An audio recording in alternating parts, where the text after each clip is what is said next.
Hello দর্শকবৃন্দ, রাজ অঙ্কিতা চ্যানেলের পক্ষ থেকে আমি তোমাদের প্রিয় অঙ্কিতা। আমাদের ভিডিওগুলো নোটিফিকেশন পেতে হলে চ্যানেলটিকে সাবস্ক্রাইব করে পাশে থাকা বেল আইকনটি অন করে দিন। আর আমাদের ভিডিওগুলোতে লাইক, শেয়ার আর কমেন্ট করতে মোটেও ভুলবেন না। ধন্যবাদ সবাইকে।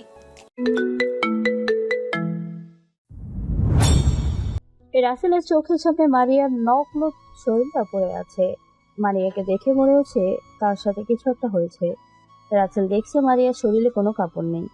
মারিয়া কি সুন্দর করে ঘুমিয়ে আছে। রাসেল আবার দেখছে বিছানা পুরো এলোমেলো। রাসেল মনে মনে বলতেছে, তাহলে কি মারিয়া কি অন্য পুরুষের সাথে দেহের চাহিদা পূরণ করছে? কিন্তু রাসেল কাউকে রুমে দেখছে না। রাসেল যে রুমে ঢুকেছে মারিয়া সেটা বলতে পারবে না। রাসেল আর কিছু না ভেবে মারিয়ার শরীরে একটা চাদর টেনে দিল। তারপর কাঁধের ব্যাগটা টেবিলে রেখে ওয়াশরুমে ঢুকে ফ্রেশ হয়ে আসলো। রাসেল নিজে পাকঘরে ঢুকে একটা কফি বানিয়ে বারান্দায় বসে খেতে লাগলো। তারপর রাসেল কফি খেতে খেতে বলতে লাগলো, আমি যেটা ভাবছি তাহলে কি সেটাই, নাকি মারিয়ার কোনো সমস্যা হয়েছে? আর সমস্যা হলে তো মারিয়া আমাকে বলবে। তাকে তো সন্দেহ করতে পারছি না, কারণ মারিয়া কখনো ভালোবাসার কমতি রাখে নাই। আমি যেভাবে বলছি সেভাবেই চলছে। দেখি মারিয়া ঘুম থেকে উঠুক, তারপর না হয় ওকেই জিজ্ঞাসা করবো। রাসেল এইসব কিছু বলতে বলতে কফি খেয়ে রুমে এসে দেখে মারিয়ার খুব ভেঙে গেছে। মারিয়া রাসেলকে দেখে বলল, কি ব্যাপার, তুমি কখনো অফিস থেকে আসলে আমাকে ডাকও দাও নাই কেন? আমি অফিস থেকে এসে দেখি তুমি সুন্দর করে ঘুমিয়ে আসো, তাই তোমাকে আর ডাকলাম না। আচ্ছা মারিয়া, তুমি এই অবেলায় এবং শরীরের কোনো কাপড় ছাড়া ঘুমিয়ে আসো কেন? আসলে তুমি গতকাল যে ঔষধগুলো দিয়েছো ওইগুলো তো গতকাল খাইনি, আজকে বিকেলে খেয়েছি। তারপর আমার পুরো শরীর গরমে ঘামে ভিজে গেছে, তাই শরীর থেকে সব জামা কাপড় খুলে ফেলেছি। তারপর শরীরটা কেমন দুর্বল লাগছে, তাই শুয়ে পড়লাম। তারপর কখন যে ঘুমিয়ে গেছি তা আমি বলতে পারবো না। তোমার স্লিপে যে ওষুধ লেখা ছিল আমি তো ওগুলোই নিয়ে আসলাম, তাহলে তোমার শরীর গরম হবে কেন? এটা তো আমি কিছুই বুঝতে পারছি না। আমার মনে হয় ডাক্তার তোমাকে ভুল ওষুধ দিয়েছে, তা না হলে আমার এরকম হবে কেন? তুমি তো আমার জন্য শুধু মাথা ব্যথা আর শরীর বিষ ব্যথার ওষুধ আনছো। ঠিক আছে, আমি ওষুধগুলো নিয়ে ডাক্তারের কাছে যাচ্ছি, তুমি ওঠো, ফ্রেশ হয়ে নাও। এই বলে রাসেল মারিয়ার জন্য যে ওষুধগুলো আনছে ওইগুলো নিয়ে বাসা থেকে বেরিয়ে পড়লো। তারপর রাসেল ডাক্তারের কাছে গেল।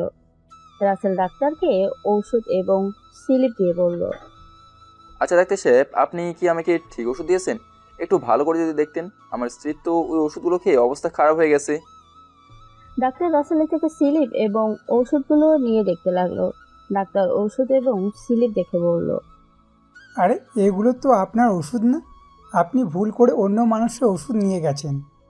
কি বলেন ডাক্তার, আপনার দোকানের লোক তো আমাকে এই ওষুধগুলো হাতে দিল, আমি আর না দেখে বাসায় নিয়ে গেলাম।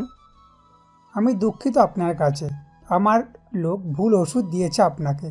প্লিজ আপনি কিছু মনে করবেন না, আমি এখনই আপনার ওষুধগুলো দিচ্ছি, আর সাথে আর একটা ওষুধ দিচ্ছি, ওগুলো খেলে আপনার স্ত্রী ঠিক হয়ে যাবে।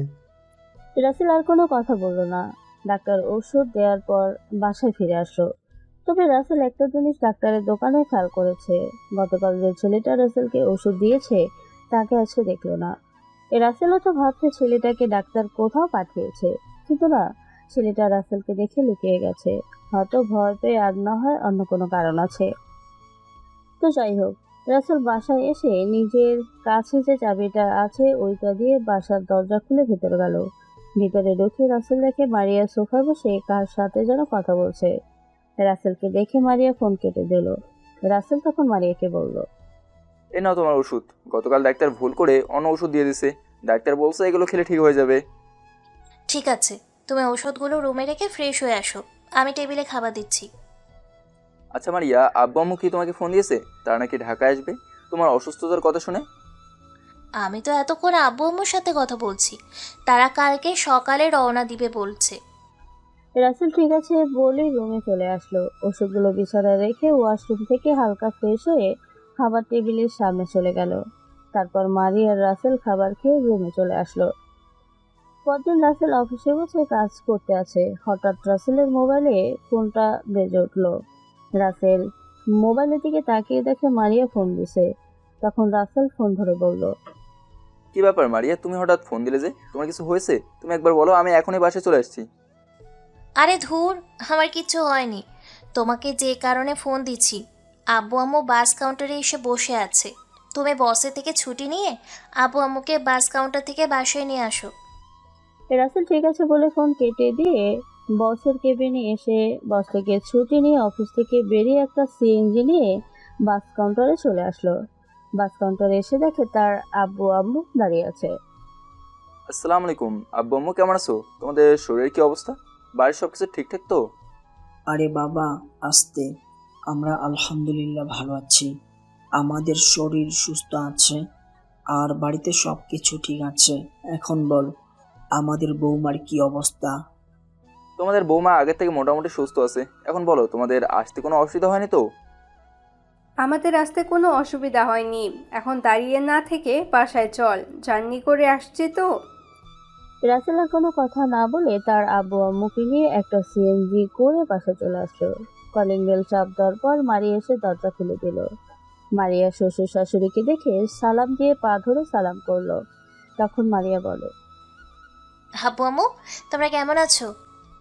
আমরা ভালো আছি। তুমি কেমন আছো বৌমা? আমি আগে থেকে ভালো আছি। বাহিরে দাঁড়িয়ে কথা বলবেন, ভিতরে আসবেন না? রাসেলের আব্বু আম্মু আর কোনো কথা না বলে ভিতরে গেল। মারিয়া তাদের একটা রুমে নিয়ে গেল। তারপর দুপুরে সবার সাথে খাওয়া দাওয়া করলো। দেখতে দেখতে কিছুদিন চলে গেল। মারিয়া এখন সুস্থ। রাসেলের আম্মু সব সময় মারিয়ার খেয়াল রেখেছে। রাসেলের আব্বু আম্মু কিছুদিন থেকে গ্রামে চলে গেল। এতক্ষণ বকবক করে গেছি, এখন আপনাদের পরিচয় দেওয়া হয়নি।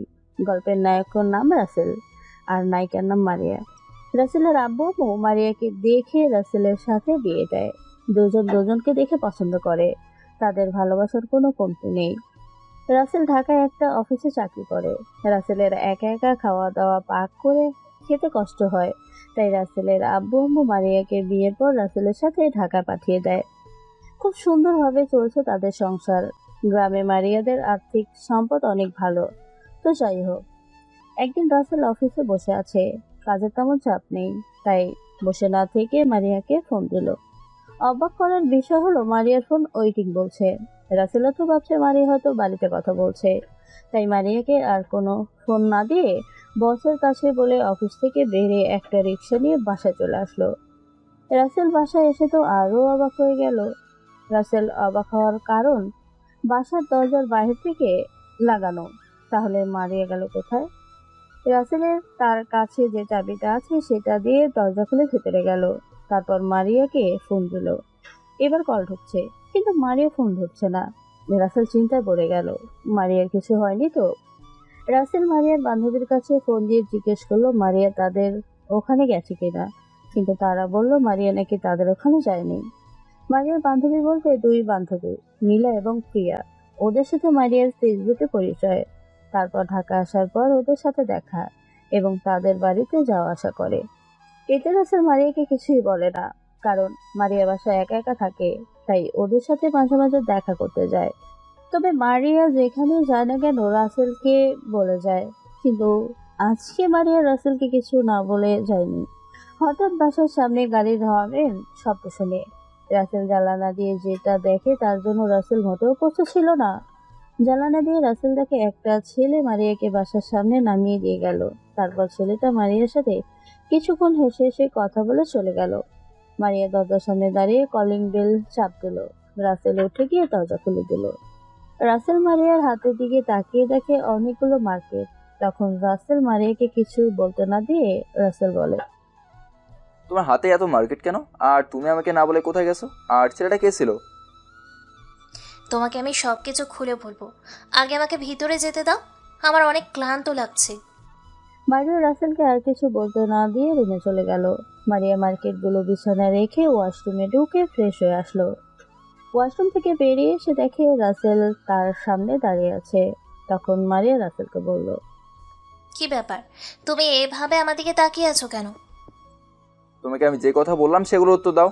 তোমাকে আমি এত ফোন দিলাম, তুমি আমার ফোন রিসিভ করো না কেন? আরে বাবা, বলছি তুমি আমার উপরে দেখি রেগে আছো। আগে দেখো তো এই জামা কাপড়গুলো কেমন। মারিয়া, আমি তোমাকে যেটা বলছি সেটার উত্তর এখন আমি পেলাম না কিন্তু। আল্লাহ গো, তোমাকে নিয়ে আর পারলাম না। আচ্ছা বলছি শোনো, ওই ছেলেটা আমাকে গাড়ি দিয়ে বাসার সামনে নামিয়ে দিয়েছে। ওই ছেলেটা এতগুলো মার্কেট আমাকে করে দিয়েছে। তোমাকে ওই ছেলে মার্কেট করে দেবে কেন? ওই ছেলেটা কে? আর এতক্ষণ তুমি কোথায় ছিলে? আসলে আমি তোমাকে না বলে একটু মার্কেটে গেছি তোমার জন্য একটা কেক কিনতে। হঠাৎ দেখি ছেলেটা মোবাইলে কার সাথে কথা বলতে আছে আর কান্না করছে। তখন আমি তাকে জিজ্ঞেস করলাম কান্না করছে কেন। তারপর ছেলেটা বলল তার আম্মু নাকি অনেক অসুস্থ, এখন যদি বি পজিটিভ রক্ত 2 ব্যাগ ব্যবস্থা করতে না পারে তাহলে নাকি তার আম্মুকে বাঁচাতে পারবে না। তুমি তো জানো আমার রক্ত বি পজিটিভ। তারা নাকি অনেক জায়গায় রক্ত খুঁজেছে কিন্তু কোথাও পায়নি। তাই আমি ওই ছেলেটাকে সাথে নিয়ে হাসপাতালে গেলাম, তারপর 2 ব্যাগ রক্ত দিলাম। তারপর ওই ছেলেটা খুশি হয়ে আমাকে এই মার্কেটগুলো করে দিয়েছে। আমি নিতে চাইনি, কিন্তু ছেলেটা জোর করে আমাকে দিয়েছে। পরে আমাকে বাসার সামনে নামিয়ে দিয়ে গেছে। সেটা না হয় বুঝলাম, তুমি আমাকে না বলে বাসা থেকে বের হয়েছো কেন? তুমি কি এত ফোন দিছি, ফোন ধরলে না কেন? আর আমার জন্য কেক আনতে গেলে কেন? আসলে তোমাকে আমি সারপ্রাইজ দিতে চেয়েছিলাম, তাই তোমাকে না বলে কেক আনতে গেছি। রাত 12টার পর তোমার জন্মদিন, আর তোমার ফোন ধরতে পারি নাই কারণ আমার মোবাইল সাইলেন্ট ছিল। আমি বাসা থেকে বেরিয়ে যাওয়ার পর মোবাইল আর হাতে নেই নাই, তাই বলতে পারবো না তুমি যে আমাকে ফোন দিছো। ঠিক আছে, এমন ভুল আর কখনো করবে না। কোথাও গেলে আমাকে ফোন করে বলে যাবে। তুমি জানো আমার অনেক চিন্তা হয়েছে। আমি মনে করছি তোমার কিছু হলো না তো। আমি কিন্তু এখনই বাসা থেকে বেরিয়ে তোমাকে খুঁজতে বের হতাম। সরি জান, আমার এমন ভুল আর হবে না। আমি তোমাকে না বলে আর কোথাও বের হব না। এবার একটু হাসো প্লিজ। তোমার চেহারা এমন থাকলে আমার কাছে ভালো লাগে না। তোমাকে দেখতে টিকটিকির মতো লাগে। এই বলে মারিয়া রুম থেকে দৌড় দিয়ে বেরিয়ে চলে আসলো। রাসেল মুচকি হেসে দিল। তারপর রাসেল আর মারিয়া খাওয়া দাওয়া করে রুমে চলে আসলো। দুজনে দুজনকে জড়িয়ে ধরে গল্প করতে লাগলো। রাত 12টা বাজার পর মারিয়া রাসেল নিয়ে ড্রয়িং রুমে চলে আসলো। সিম্পল ভাবে রুমটা সাজালো মারিয়া। রাসেল কেক কেটে মারিয়াকে খাইয়ে দিল। মারিয়া রাসেলকে খাইয়ে দিল। তারপর মারিয়া রাসেল রুমে এসে বিছানায় শুয়ে দুজন দুজনকে জড়িয়ে ধরে ঘুমিয়ে পড়লো। দেখতে দেখতে আরো কিছুদিন চলে গেল। মারিয়া এখন সব সময় ওই ছেলেটার সাথে ফোনে কথা বলে। ওই ছেলেটাও মারিয়াকে ফোন দেয়। এতে রাসেল তেমন কিছু বলে না। তবে দিন দিন মারিয়া জানি কেমন হয়ে যাচ্ছে। রাসেলের তেমন খেয়াল রাখে না। রাসেল নিজের হাতে খাবার বেড়ে খেতে হয়। রাসেল মারিয়াকে অনেকবার সন্দেহ করেছে, তবে মারিয়ার ভেতরে কোনো কিছু খুঁজে পেল না। তাই এখন তেমন মারিয়াকে কিছু বলে না। কিন্তু দিন দিন মারিয়ার পরিবর্তনে রাসেল যেন কেমন হয়ে গেছে। আবার রাসেলের ঘরে আলো করার জন্য তাদের একজন সদস্য আসতে আছে। মারিয়ার মা এবং রাসেল বাবা হতে চলেছে। ডাক্তার বলেছে মারিয়াকে ভারী কাজ না করতে, তাই মারিয়া হালকা পাতলা কাজগুলো করে। মারিয়াকে তেমন পাকঘরে ঢুকতে দেয় না যদি তাদের সন্তানের কিছু হয়। ও, আপনাদের তো একটা কথা বলতে ভুলে গেছি। মারিয়া রাসেল ওই ছেলেটার আম্মুকে গিয়ে হাসপাতালে দেখে আসছে এবং একবার তাদের বাসায় গেছে। ওই ছেলেটা মারিয়াকে আপু বলে ডাকে, কারণ ছেলেটা মারিয়া থেকে ছোট। তো যাই হোক, এই দেখছেন, ওই ছেলেটার নামটাও তো এখনো আপনাদের বলে নেই। ছেলেটার নাম জীবন। জীবন তাদের অফিস দেখাশোনা করে। জীবন দেশের বাইরে থেকে পড়াশোনা করে আসছে। একদিন রাসেল অফিস থেকে বাসায় এসে নিজের কাচের চাবিটা দিয়ে দরজা খুলে ভেতরে ঢোকে। কলিং বেল চাপ দেয় নেয়, কারণ মারিয়া উঠে আসতে যদি কোনো সমস্যা হয় সেই ভয়ে রাসেল নিজের কাচের চাবি দিয়ে দরজা খুলে ভেতরে ঢোকে। রাসেল ভিতরে ঢুকে যখন রাসেলের শু রাখতে যাবে তখন রাসেল আর একটা শু দেখে একটু অবাক হলো। শুটা একটা ছেলের। রাসেল দেরি না করে তাদের রুমের দরজার সামনে গিয়ে ভেতরে যেটা দেখলো তার জন্য রাসেল মোটেও প্রস্তুত ছিল না। আরে ভাই, আপনারা কিছু খারাপ ভাববেন না। রাসেল ভেতরে তাকিয়ে রাখে মারিয়ার কপালে ব্যান্ডেজ করা, আর মারিয়ার সামনে একটা ছেলে জীবন বসে আছে। রাসেল মারিয়ার কপালে ব্যান্ডেজ দেখে মোটেও প্রস্তুত ছিল না। রাসেল রুমে ঢোকার পর মারিয়াকে বলল, কি ব্যাপার মারিয়া, তোমার কি হয়েছে? তোমার মাথায় ব্যান্ডেজ কেন? রাসেলের কথা শুনে তখন জীবন রাসেলকে বলল, আসলে ভাইয়া সকালে আমি অফিস যাওয়ার সময় এদিকে আসি, তখন ভাবলাম আপুর সাথে একবার দেখা করে আসি। দেখা করতে আসার পর আপু আমার জন্য কফি বানাতে গিয়ে হঠাৎ টেবিলের সাথে ধাক্কা লেগে পড়ে যায়। আপুর চিৎকার শুনে আমি রুম থেকে দৌড়ে বেরিয়ে আসি। আমি এসে দেখি আপুর মাথা ফেটে গেছে। তারপর আমি ডক্টরকে ফোন দিই। ডাক্তার এসে আপুকে ব্যান্ডেজ এবং ওষুধ দিয়ে যায়। তাহলে আমাকে একটা ফোন দিয়ে বলো না কেন? তাহলে তো আমি তাড়াতাড়ি চলে আসতাম। আমি তোমাকে জানাই না কারণ তুমি চিন্তা করবে, তাই ভাবলাম তুমি অফিস থেকে আসার পর সব কিছু খুলে বলবো। তোমাকে কে বলেছে কফি বানাতে? আমাকে ফোন দিলেই তো আমি অফিস থেকে চলে আসতাম।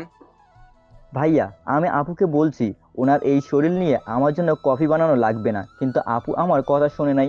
আপু ভালো থাকলে তো পরে এক সময় খাওয়া যাবে। বারে, তুমি আমার ছোট ভাইয়ের মতো। ছোট ভাইকে কি খালি মুখে যেতে দিতে পারি? তাই বলে তুমি আমার জন্য কফি বানাতে যাবে? ঠিক আছে, এখন ভাইয়া চলে আসছে, আমি অফিস গেলাম, পরে আবার এক সময় আসবো। তোমরা ভালো থেকো। খালি মুখে চলে যাবে? তুমি বসো, আমি তোমার জন্য কফি নিয়ে আনছি। আজকে দুপুরে আমাদের সাথে খেয়ে তারপর বাসে যাবে। না ভাইয়া, আজকে অফিসে একটা জরুরি কাজ আছে, পরে আরেক সময় খাবো। আপু তুমি তোমার শরীরের যত্ন নিও। এই বলে জীবন বাসা থেকে বেরিয়ে গেল। রাসেল দরজা লাগিয়ে রুমে গেল। তখন রাসেল মারিয়াকে বলল, তুমি এমন পাগলামি করো কেন? তুমি জানো না তোমার কিছু হলে আমি ঠিক থাকতে পারি না? আমি জানি তো, আমার স্বামীটা আমাকে অনেক ভালোবাসে, তাই তো তোমাকে কোনো চিন্তায় পড়তে দিই না। হয়েছে হয়েছে, এখন তুমি শুয়ে থাকো, আমি পাকঘরে গিয়ে রান্না করি। তা না হলে তো দুজনে না খেয়েই থাকতে হবে। আমিও তোমার সাথে পাকঘরে যাব। আমার রুমে একা একা ভালো লাগে না। তুমি কাজ করবে আর আমি বসে বসে দেখব। রাসেল ঠিক আছে বলে মারিয়াকে কোলে নিয়ে পাকঘরে আসলো। মারিয়াকে একটা চেয়ারে বসিয়ে রাসেল রান্না করা শুরু করলো। রান্না করা শেষ হলে রাসেল মারিয়াকে নিজ হাতে খাইয়ে দিল। মারিয়াকে ওষুধ খাইয়ে দিয়ে দুজন দুজনকে জড়িয়ে ধরে শুয়ে পড়লো। দেখতে দেখতে আরো একটা মাস চলে গেল। মারিয়া খুব সুস্থ আছে, তবে রাসেল মারিয়াকে ভারী কোনো কাজ করতে দেয় না। রাসেল ভারী কাজগুলো নিজের হাতে করে, সবকিছু কাটাছেঁড়া করে। রাসেল অফিসে চলে যায়, মারিয়া তারপর রান্না করে। হঠাৎ একদিন রাসেল অফিসে বসে কাজ করতেছে, তখন রাসেলের মোবাইলে একটা ফোন আসে। রাসেল মোবাইলের দিকে তাকিয়ে দেখে মারিয়া ফোন দিছে। রাসেল ফোন রিসিভ করার পর ওই পাশ থেকে মারিয়া যেভাবে কথা বলল সেটা শুনে রাসেলের বুকের ভেতরে মোচড় দিয়ে উঠল। রাসেল, তুমি কোথায়? তুমি আমাকে বাঁচাও, আমি গাড়ি অ্যাক্সিডেন্ট করছি, আমার যে দম বন্ধ হয়ে আসছে। রাসেল! এরপর মারিয়ার কথা আর শোনা যায়নি। রাসেল ঠিক মতো জায়গার নাম জিজ্ঞেস করতে পারে নাই। রাসেল দ্রুত অফিস থেকে বেরিয়ে আসলো, বসের কাছে না বলে।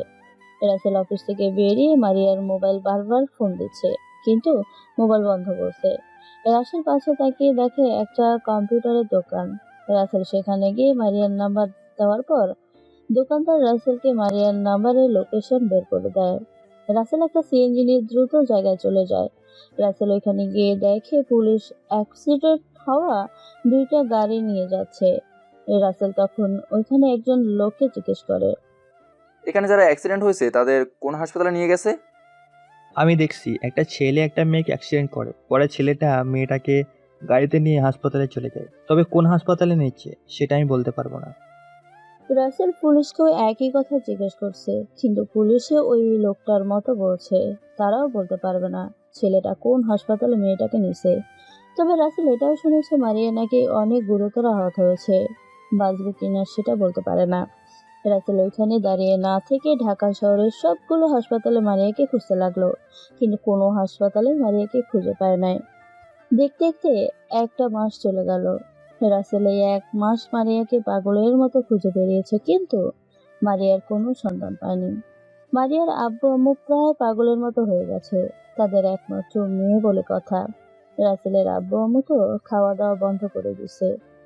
আরো এক মাস খোঁজার পরও মারিয়াকে পেল না। রাতে সবাই সোফায় বসে আছে, মারিয়ার আব্বু আম্মু এবং রাসেলের আব্বু আম্মু সহ। তখন রাসেলের আব্বু বলল, রাসেল, মারিয়াকে আর কোথায় খুঁজে বেড়াবি? ঢাকা শহরের অলিগলি তো কোনো কিছু বাদ রাখিস নাই। আমি বলি কি, তুই আমাদের সাথে গ্রামে চলে আয়। তোর আব্বু ঠিক বলেছে রাসেল, মারিয়া কি বেঁচে আছে নাকি মরে গেছে আমরা কেউ বলতে পারবো না। তুই একা একা এখানে থাকতে পারবি না। আমরা বুঝি তোর অনেক কষ্ট হচ্ছে, আমাদের তো কম কষ্ট হচ্ছে না। আল্লাহ যদি চায়, যদি মারিয়া বেঁচে থাকে তাহলে একদিন তুই মারিয়াকে ঠিকই খুঁজে পাবি। মেয়েটা আমার কোথায় হারিয়ে গেছে, সে এখন কেমন আছে, কি করছে আমরা কেউই বলতে পারবো না। যদি আমার মেয়ে বেঁচে থাকে তাহলে আল্লাহ তুমি তাকে আমাদের কোলে ফিরিয়ে দাও। রাসেল কোনো কথা বলছে না, শুধু নীরবে চোখের পানি ফেলছে। মারিয়াকে রাসেল তার জীবনের থেকেও বেশি ভালোবেসেছে। দেখতে দেখতে আজ 4 বছর কেটে গেল। 4 বছর আগে রাসেল তার আব্বু আম্মু এবং শ্বশুর শাশুড়ি জোড়াজোড়িতে গ্রামে চলে আসে। রাসেল এখনো মারিয়াকে ভুলতে পারে নাই, তবে আজকে 3 মাস ধরে রাসেল মারিয়াকে ভুলে গেছে। ভুলে যাওয়ার একটা কারণ আছে। কারণটা হলো 3 মাস আগে রাসেলের আম্মু অসুস্থ হয়ে মারা যায়। অনেক বড় বড় ডাক্তার দেখিয়েছে রাসেল, কিন্তু তার পরেও বাঁচাতে পারে নাই রাসেল তার মাকে। রাসেলের আম্মু যাওয়ার 1 মাস পর তার আব্বু তার মায়ের সাথে মারা যায়। এখন রাসেল পুরো এতিম হয়ে গেছে। ধন সম্পদ যা ছিল সবকিছু বিক্রি করে মায়ের চিকিৎসা চালিয়েছে রাসেল। এখন আপনার হয়তো জিজ্ঞেস করবেন রাসেলের আম্মুর কি অসুখ হয়েছে। আসলে রাসেলের আম্মুর ব্লাড ক্যান্সার ধরা পড়েছে। এটা কেউ বুঝতে পারে নাই। এই রোগটা যখন গভীরে চলে গেছে তখন সবাই বুঝতে পারে। রাসেলের 4 বছর গ্রামে এসে জমি চাষ করেছে। রাসেলের আম্মু অসুস্থ হওয়ার পর সবকিছু বিক্রি করে দেয়। এখন শুধুমাত্র ঘর ভিটা ছাড়া আর কিছুই নেই রাসেলের। রাসেল বাড়িতে বসে চিন্তা করছে। এভাবে বসে থাকলে তো জীবন চলবে না, আমাকে কিছু করে জীবন চালাতে হবে। প্রথমে মারিয়া আমার কাছ থেকে হারিয়ে গেছে, এরপর নিজের আব্বু আম্মু, এখন আমি পুরো একা হয়ে গেলাম। পরে রাসেল চিন্তা করলো সে ঢাকায় চলে যাবে। ঢাকায় গিয়ে একটা অফিসে চাকরি নেবে, তারপর নিজের মতো করে চলতে থাকবে। তো যাই হোক, 2 দিন পর রাসেল ঢাকার উদ্দেশ্যে রওনা দেয়। প্রায় 5 ঘন্টা পর ঢাকায় পৌঁছে যায়। রাসেল আগে যে জায়গায় ছিল তার পাশে একটা টিনের ঘর ভাড়া নেয়, কারণ রাসেলের হাতে এখন তেমন টাকা পয়সা নেই। 10-15 দিন চলার মতো টাকা আছে। রাসেল আজকের দিনটা কোনো রকম কাটালো। পরের দিন বাইরে বেরিয়ে পড়লো চাকরির জন্য। কপাল ভালো থাকা একটা অফিসে চাকরি পেয়ে যায়। বেতন তেমন বেশি না, কিন্তু রাসেলের চলে যাবে। তার বস বলছে কাজ দেখে বেতন বাড়িয়ে দেওয়া হবে। রাসেল তার বসকে বলে নাই যে রাসেল তার বছর আগে একটা অফিসে চাকরি করেছে। রাসেল চাইছে তার যোগ্যতা বসকে দেখাতে। তারপর থেকে রাসেল নিজের অফিস মনে করে কাজ করতে লাগলো। দেখতে দেখতে আরো 1টা বছর কেটে গেল। এখন রাসেল বসের একজন প্রিয় মানুষ হয়ে গেছে। রাসেলের কাজ দেখে বস অনেক খুশি হয়। রাসেলের জন্য অফিসটা আরো উপরে উঠেছে। আগে থেকে রাসেলের বেতন বাড়িয়ে দেওয়া হয়েছে। রাসেল বেতন যা পায় তার মধ্যে কিছু টাকা খরচ করে, আর বাকি টাকাগুলো ব্যাংকে জমিয়ে রাখে। অফিসে রাসেলের একজন ভালো বন্ধু হয়েছে, যার নাম রাফি। খুব সুন্দরভাবে চলছে রাসেলের জীবনযাপন। মারিয়ার কথা রাসেল এখনো ভুলতে পারে নাই। রাসেল ঢাকায় আসার পর এখনো মারিয়াকে খুঁজে বেড়াচ্ছে। পরের দিন সকালে রাসেল ঘুম থেকে উঠে ফ্রেশ হয়ে নিজে নাস্তা তৈরি করে খেয়ে অফিসে চলে গেল। রাসেলের খাবার একজন খালার বয়সী মহিলা এসে পাক করে দিয়ে যায়। খালাটা অনেক ভালো একজন মহিলা। রাসেল ওনাকে বিশ্বাস করে রুমের একটা চাবি ওনাকে দিছে। প্রায় 8 মাসের মতো খালা রাসেলকে এভাবে পাক করে দিয়ে যায়। খালা প্রতিদিন সকাল 10টার সময় আসে, কারণ ঢাকায় খালার পরিবার আছে। তো যাই হোক, রাসেল বাসা থেকে বেরিয়ে বাইক নিয়ে অফিসে চলে আসে। বাইক পার্কিং করে অফিসের ভেতরে ঢোকে, তারপর নিজের কেবিনে বসে কাজ করতে লাগলো।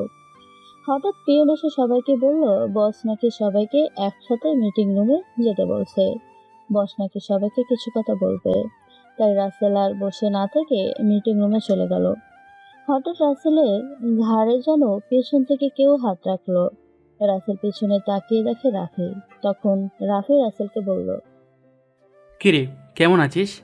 আজকে অফিসে আসতে একটু লেট হয়ে গেছে, তাই তোর সাথে দেখা করতে পারি নাই। তো লেট কি আজকে প্রথম হয়েছে? তোর প্রায় সময় অফিসে আসতে লেট হয়। কি করবো বল, ওই রিয়ার সাথে কথা বলতে বলতে রাত অনেক হয়ে যায়, তাই সকালবেলা ঘুম থেকে উঠতে দেরি হয়ে যায়।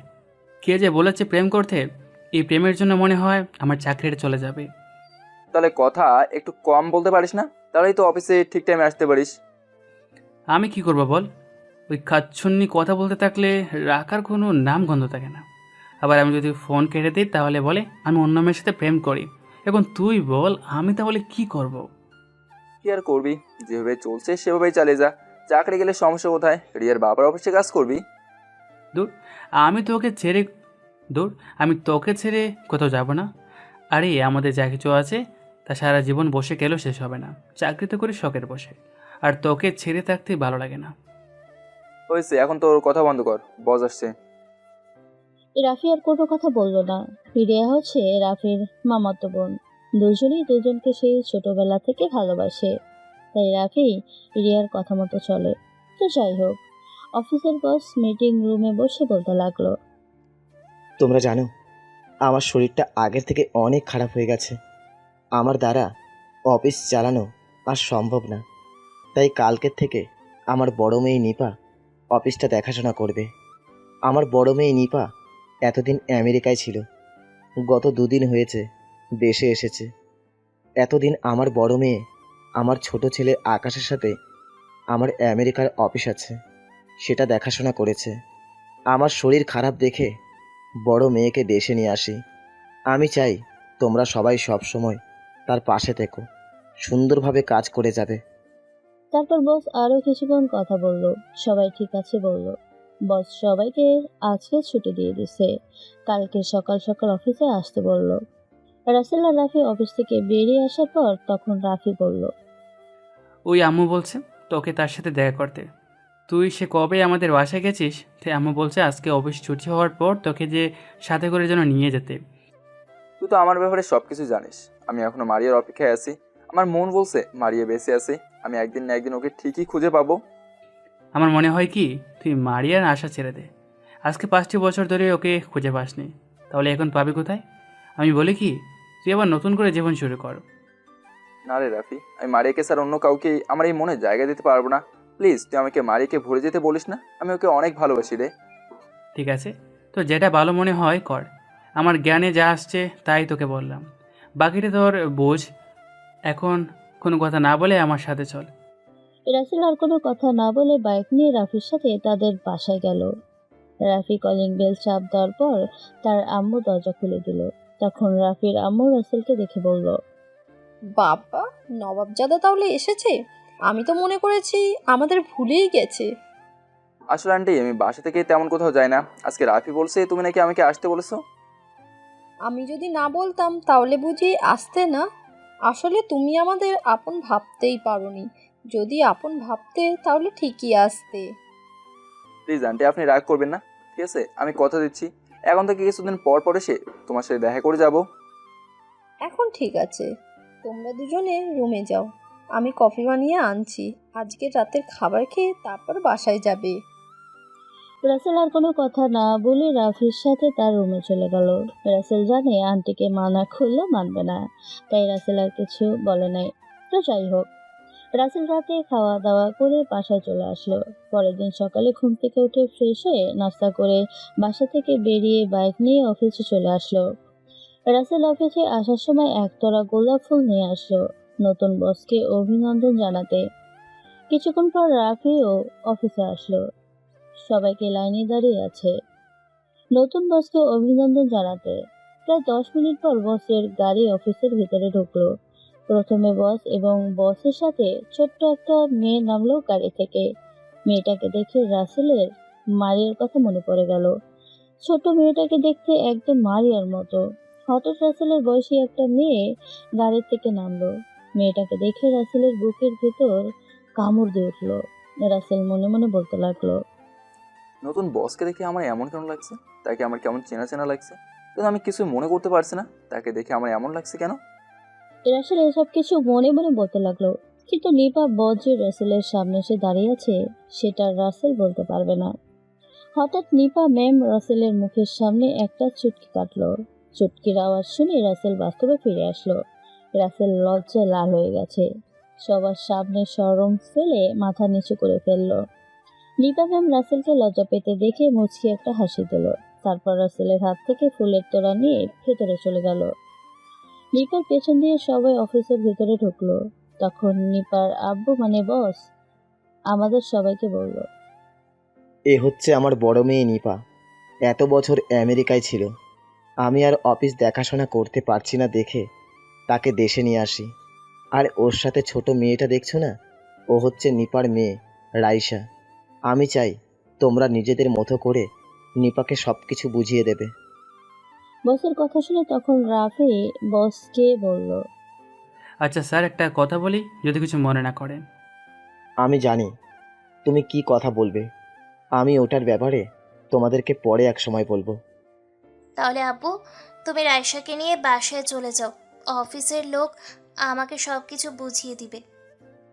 না, আমি ভাইয়া থাকতে বাসায় যাব না। আমি তোমার সাথে থাকবো আম্মু। না মামনি, তুমি তোমার নানার সাথে বাসায় চলে যাও। আম্মু অফিস যাওয়ার সময় তোমার চকলেট আইসক্রিম নিয়ে যাব। ঠিক আছে, যদি তুমি আমার চকলেট আইসক্রিম না নিয়ে আসো তাহলে তোমার সাথে আমি কথা বলবো না। ওকে মামনি। আব্বু, তুমি রায়শাকে নিয়ে বাসায় যাও। তাহলে আমি চলে যাচ্ছি। আর রাসেল, তুমি একটু নিপাকে সব কিছু বুঝিয়ে নিও। ঠিক আছে স্যার, আমি কোনো চিন্তা করবেন না, আমি ম্যামকে সব কিছু বুঝিয়ে দেবো। বস আর কোনো কথা না বলে রাইসাকে নিয়ে অফিস থেকে বেরিয়ে গেল। তখন নিপা বলল, আপনারা সবাই যার যার কাজ করেন কি। আর রাসেল সাহেব, আপনি আমার সাথে কেবিনে আসুন। নিপার কথা শুনে যে যার কাজে চলে গেল। রাসেল নিপার সাথে কেবিনের ভিতরে ঢুকলো। নিপা রাসেলকে চেয়ারে বসতে বলল। রাসেল একটা চেয়ার টেনে বসলো। নিপা গিয়ে তার চেয়ারে বসলো। তখন নিপা রাসেলকে বলল, আগে আপনার পরিচয় দিন, তারপর অফিসের ব্যাপারে কথা বলবো। জি, আমি রাসেল। পরিবারে আপন বলতে কেউ নেই, ঢাকায় একটা বাসা ভাড়া নিয়ে থাকি। আর আপনাদের অফিসে আজ 1 বছর ধরে কাজ করি। ও সরি। আচ্ছা, আপনি বিয়ে করছেন? আপনার বউ কি করে? ম্যাম, আমার স্ত্রী আজ 5 বছর আগে হারিয়ে যায়। তারপর সব কিছু খুলে বললাম। মারিয়াকে পরে কোথাও আর পাওয়া যায়নি। চিন্তা করবেন না, যদি আপনার মারিয়া বেঁচে থাকে তাহলে একদিন ঠিকই তাকে খুঁজে পাবেন। আপনার কথাটা যেন সত্যি হয় ম্যাম, আমি এখনও তাকে ভুলতে পারি নাই। অফিস ছুটি হওয়ার পরেও তাকে খুঁজে বেড়াই। আচ্ছা, ওসব কথা বাদ দেন। অতীতের কথা মনে পড়লে সবার খারাপ লাগে। চলুন, আমাকে একটু অফিসটা ঘুরিয়ে দেখান। এরপর রাসেল নিপাকে পুরো অফিসটা ঘুরে দেখাতে লাগলো। রাসেল নিপাকে দেখার পর কেমন জানি লাগছে। রাসেল মনে মনে ভাবছে, নিপা ম্যামকে দেখার পর আমার এমন লাগছে কেন? নিপা ম্যাম কি আমার পরিচিত কেউ? নানান কথা রাসেল ভাবছে। আর নিপার মেয়েটা দেখছে মারিয়ার মতো। রাসেলের মাথায় কিছুই আসছে না। রাসেল সব চিন্তা বাদ দিয়ে নিপাকে পুরো অফিস দেখালো। তারপর নিপা তার কেবিনে চলে গেল আর রাসেল তার কেবিনে চলে আসলো। রাসেলের কেবিনে এসে কাজ করতে লাগলো, কিন্তু রাসেলের আজকে কাজের মধ্যে মন বসছে না। হঠাৎ রাফি রাসেলের কেবিনে আসলো। রাফি একটা চেয়ার টেনে বসে রাসেলকে বলল, কিরে, এমন মনমরা হয়ে বসে আছিস কেন? কি হয়েছে তোর? রাফি, আমার একটা জিনিস মাথায় ঢুকছে না। নিপা ম্যামকে দেখার পর আমার কাছে কেমন জানি লাগছে। আমার মন বলছে নিপা ম্যাম আমার আপন কেউ। নিপা নিপা ম্যাম নিপা ম্যাম তোর আপন কেউ কিভাবে হবে? তুই শুনিস নাই? বস বলেছে নিপা ম্যাম নাকি এত বছর বাইরে ছিল। কিন্তু রাফি, আমি আমার মনটাকে বোঝাতে পারছি না। আচ্ছা, ওসব কথা বাদ দিই। এবার বল, তুই বসকে সকালবেলা কি বলতে চাইছিলি? আমি বসকে বলতে চাইছিলাম যে নিপা ম্যামের স্বামীর কথা, কিন্তু বস কিভাবে বুঝলো? তাও ঠিক। নিপা ম্যামের স্বামী কোথায়? আর বস নিপা ম্যামের স্বামীর কথা জিজ্ঞেস করার পর বললো কেন পরে এক সময় বলবে? আমার কেমন জানি সন্দেহ লাগছে। আমার মনে হয় নিপা ম্যামের স্বামী ওনাকে ছেড়ে চলে গেছে। যদি নিপা ম্যামের সাথে থাকতো তাহলে বস ঠিকই বলতো। থাক, এসব কথা বাদ দেই। এটা যার যার ব্যক্তিগত ব্যাপার, আমরা তাদের বিষয় নিয়ে কথা না বলাই ভালো। আমরা তো সাধারণ কর্মচারী। ঠিক আছে, তাহলে তুই কাজ কর, আমি আমার হাতের কাজগুলো গিয়ে শেষ করি। এই বলে রাফি তার কেবিনে চলে গেল। রাসেল বসে বসে তার কাজগুলো করতে লাগলো। দেখতে দেখতে আজকের দিনটা কোনো রকম শেষ হলো। পরের দিন রাসেল অফিসে ঠিক টাইমে এসে নিজের কাজ করতে লাগলো। কিছুক্ষণ পর নিপা অফিসে আসলো, সাথে রাইসাকে নিয়ে আসলো। নিপা রাইসাকে কেবিনে চলে গেল। হঠাৎ রাসেলের কেবিনের পিয়ন এসে বলল, স্যার, নিপা ম্যাম আপনাকে ওনার কেবিনে যেতে বলেছেন। ঠিক আছে, আপনি যান, আমি আসতেছি। পিয়ন আর কোনো কথা না বলে চলে গেল। রাসেল তার কেবিন থেকে বেরিয়ে নিপার কেবিনের সামনে গিয়ে বলল, ম্যাম, ভেতরে আসবো? আরে রাসেল সাহেব, আসুন। নিপা রাসেলের দিকে তাকিয়ে কথাটা বলল। আজকে নিপা লাল সবুজ রঙের শাড়ি পরে অফিসে এসেছে। নিপাকে দেখতে আজকে অনেক সুন্দর লাগছে। রাসেল নিপার সামনে যাওয়ার পর নিপা রাসেলকে বসতে বলল। তখন রাসেল নিপাকে বলল, তো বলুন ম্যাম, আমাকে কেন ডেকেছেন? আপনি একটু রাইসাকে সাথে করে নিয়ে দোকান থেকে চকলেট আইসক্রিম কিনে দেন। রাইসা অফিসে আসার পর আমার অবস্থা খারাপ করে ফেলছে। আমার হাতে একটু কাজ আছে, তাই আমি যেতে পারছি না। ঠিক আছে ম্যাম, আমি রাইসাকে নিয়ে যাচ্ছি। রাইসা, আমার সাথে আসো, তোমাকে আমি অনেকগুলো চকলেট আইসক্রিম কিনে দেবো। তুমি সত্যি বলতো? আমাকে অনেকগুলো চকলেট আইসক্রিম কিনে দিবে? তুমি অনেক ভালো। এই টাকাটা রাইসা যেটা কিনতে চায় তাকে সেটা কিনে দেবেন। ম্যাম, টাকা লাগবে না, আমার কাছে টাকা আছে। তুমি আসো রাইসা।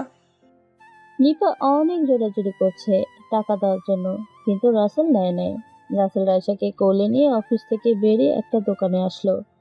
রাইসা যেটা যেটা কিনতে চায় রাসেল সেটা রাইসাকে কিনে দিল। হঠাৎ রাইসা রাসেলকে বলল, আচ্ছা, আমি তোমাকে কি বলে ডাকবো?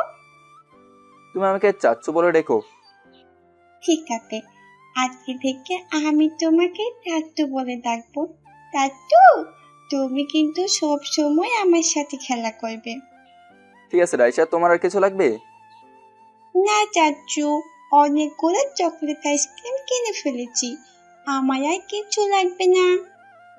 এরপর রাসেল রাইসাকে নিয়ে অফিসে চলে আসলো। রাইসাকে নিয়ে নিপার কেবিনের সামনে গিয়ে বলল, ম্যাম, ভেতরে আসতে পারি? আসুন।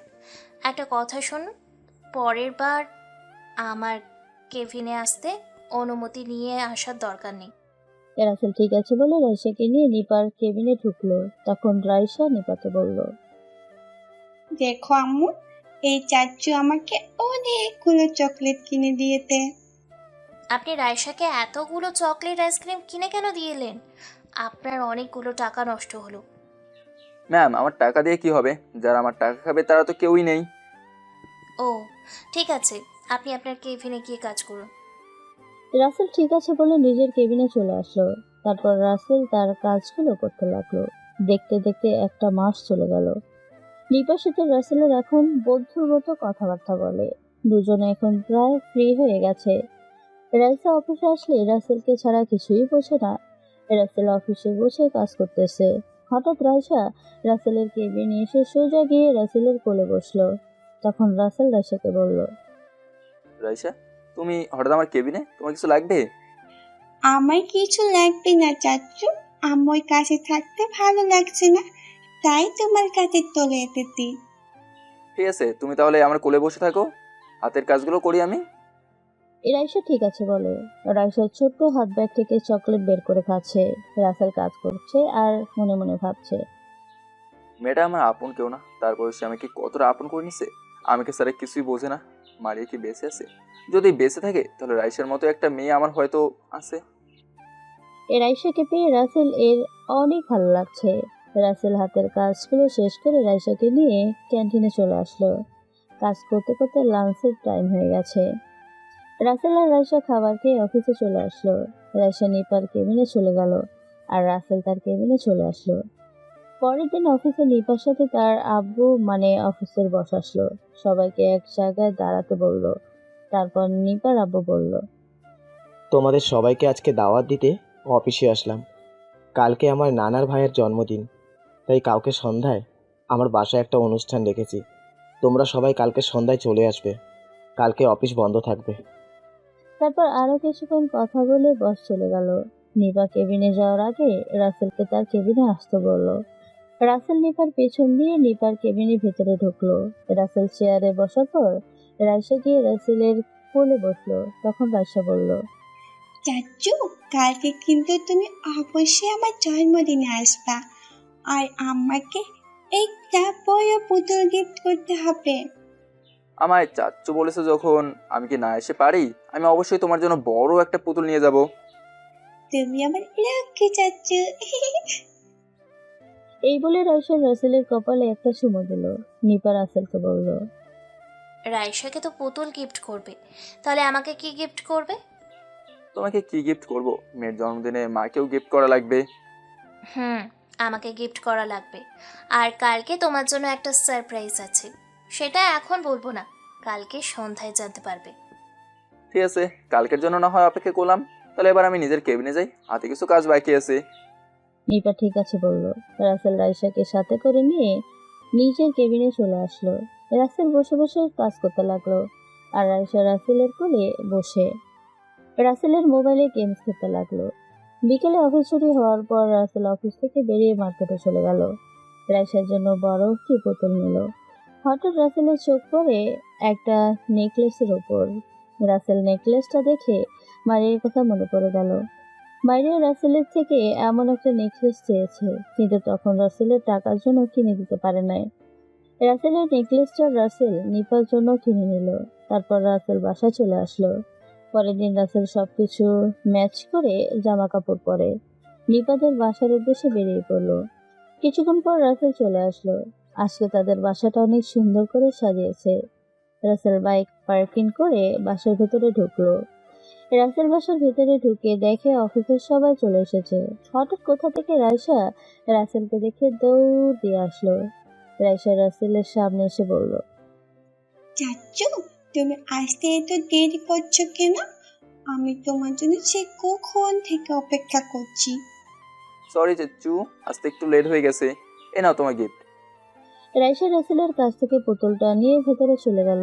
কিছুক্ষণ পর নিপা রাসেলের সামনে আসলো। আজকে নিপাকে অনেক সুন্দর লাগছে। নীল রঙের একটা শাড়ি পরেছে, দেখতে একদম পরীর মতো লাগছে। নিপা রাসেলের সামনে এসে বলল, কি ব্যাপার, তোমার আসতে এত দেরি হলো কেন? আর তোমাকে ফোন দিয়েছি, তোমার ফোন বন্ধ কেন? আসলে রাতে মোবাইল চার্জ দিতে মনে ছিল না, তাই সকালে মোবাইল বন্ধ করে চার্জ দিছি। ঠিক আছে, এখন আমার সাথে চলো, আব্বু আমার সাথে দেখা করবে। রাসেল আর কোনো কথা না বলে নিপার সাথে ভিতরে গেল। বস এবং বসের স্ত্রীর সাথে কিছুক্ষণ কথা বলল। দেখতে দেখতে সবাই চলে এসেছে। বস সবাইকে স্টেজের সাথে যেতে বলল।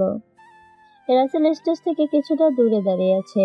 রাইসা রাসেলকে দেখে তার সামনে এসে বলল, চাচ্চু, তুমি এখানে দাঁড়িয়ে আছো কেন? তুমি আমার সাথে দাঁড়াবে, চলো।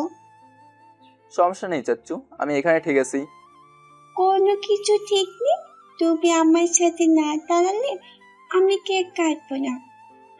কি আর করার, রাসেল বাধ্য হয়ে রাইসার সাথে গিয়ে দাঁড়ালো। কেউ কিছু বলে নাই রাসেলকে। রাইসা কেক কেটে প্রথমে রাসেলের মুখের সামনে ধরলো। এটা দেখে সবাই তাদের দিকে তাকালো। রাসেল কোনো কিছু না ভেবে রাইসার হাত থেকে কেক নিয়ে খেলো। তারপর রাসেল রাইসাকে খাইয়ে দিল। রাইসা এক এক করে সবাইকে কেক খাইয়ে দিল।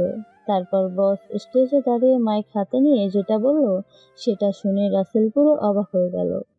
বস এ কথা কিভাবে বললো? আমি কি একটা বার জিজ্ঞেস করলো না? এটা কিছুতেই হতে পারে না। বস মাইক হাতে নিয়ে বলতে লাগলো, আজ রাইসার জন্মদিনে আমি আরেকটা কথা বলবো। আমার বড় মেয়ে নিপার সাথে রাসেলের বিয়ে দিতে চাই। এ কথা আমি রাসেলকে বলি নাই। আমার মেয়ে নিপা রাসেলকে দেখে পছন্দ করে ফেলে। নিপা বলেছে রাসেলকে বিয়ে করতে চায়। রাসেল, এবার তোমার মতামত জানতে চাই। স্যার, আমি এই বিয়ে করতে পারবো না। আপনি এবং আপনার মেয়ে আমার ব্যাপারে সব কিছু জানেন, তারপরে ওই কথা কীভাবে বললেন? আজ 5 বছর ধরে মারিয়াকে খুঁজে বেড়াচ্ছ, কিন্তু এখনও তাকে খুঁজে পাওনি। এভাবেই তো জীবন চলে না। আমি চাই তুমি নিপাকে নিয়ে নতুন জীবন শুরু করো। না স্যার, আমি এটা কখনোই করবো না। আমি নিপাকে শুধু বন্ধু ছাড়া কিছুই ভাবি নাই। আপনি আমাকে মাফ করবেন। আপু, আমি একা রাসেলের সাথে কিছু কথা বলতে চাই। রাসেল, তুমি একটু আমার রুমে আসো। এই বলে নিপা তার রুমে চলে গেল। রাসেল দাঁড়িয়ে না থেকে নিমার পেছন দিয়ে রুমে গেল। নিপা দরজা বন্ধ করে দিয়ে রাসেলের সামনে গিয়ে বলল, রাসেল, তুমি জানো, তোমাকে আমি প্রথম যেই দিন অফিসে দেখি সেই দিন তোমাকে আমার অনেক ভালো লাগে। পরে যখন তোমার বিষয়ে সব কিছু জানতে পারি, তখন তোমার প্রতি আমার ভালোবাসা বেড়ে যায়। আমি আপু আম্মুকে তোমার কথা বলছি, তারা তোমাকে আরও আগে জানতে চেয়েছে, কিন্তু আমি তাদের না করলাম। আমি বলেছি রাইসার জন্মদিনে কথাটা বলতে। নিপা, আমি তোমাকে বন্ধু ছাড়া অন্য কিছু কখনো ভাবি নাই। আমার এই মনে মারিয়াকে ছাড়া অন্য কাউকে জায়গা দিতে পারবো না। প্লিজ তুমি আমাকে ভুলে যাও। রাসেল, তোমাকে আমি অনেক ভালোবাসি। আমার মেয়েটা তোমাকে পেয়ে অনেক খুশি। তোমাকে ছাড়া রাইসা কিছুই বোঝে না।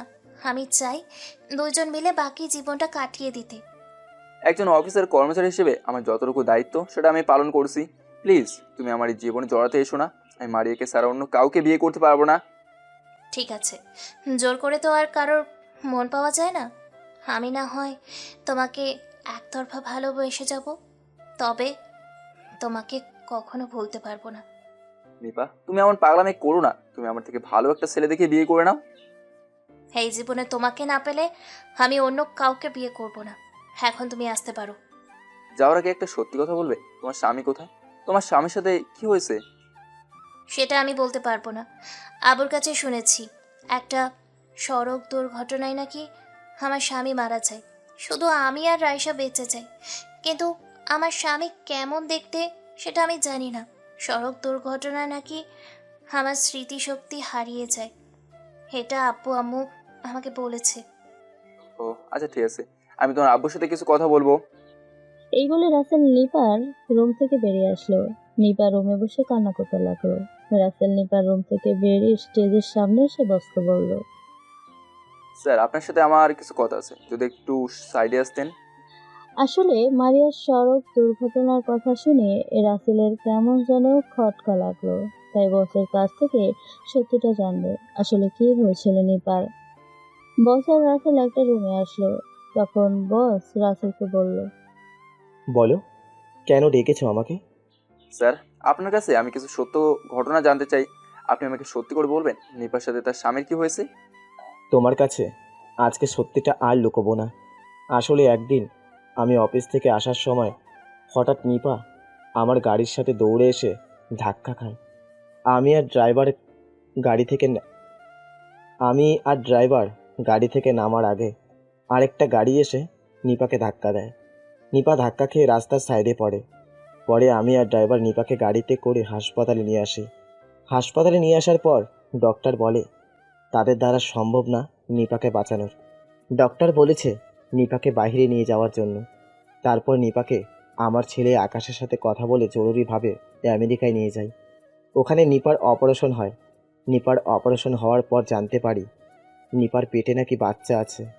নিপা অ্যাক্সিডেন্ট হওয়ার পর তার চেহারা নষ্ট হয়ে যায় এবং নিপা স্মৃতিশক্তি হারিয়ে ফেলেছে।